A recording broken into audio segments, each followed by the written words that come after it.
بولدک کې وروستي سیلابونو 14 کسانو ته مرګ ژوبله اړولې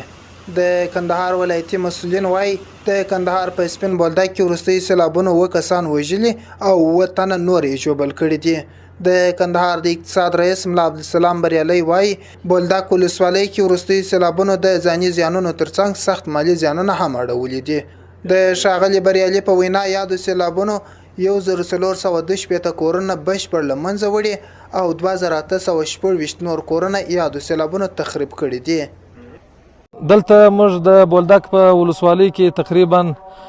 4288 کورونو ته اوبه داخله شوي دي چې د دې جملې څخه 1412 کورونه نړېدلي دي چې مطلق وسپیل حال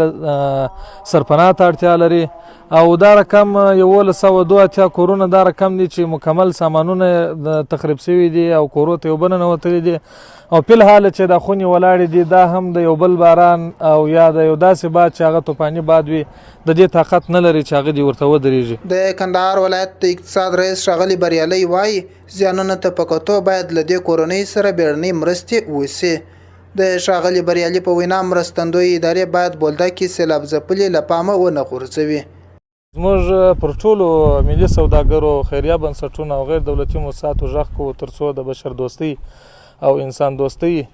له مخې د دغه خلکو سره کومکونه وکړي او په پای کې د ټول هغو ملکي او نظامی مسؤلینو څخه او خیریه بنسټونو څخه او غیر دولتي مؤسسات څخه ډیره مننه کوو چې په دغه برخه کې زحمت ایستلی دي او د دې خلکو سره مرستې کوي.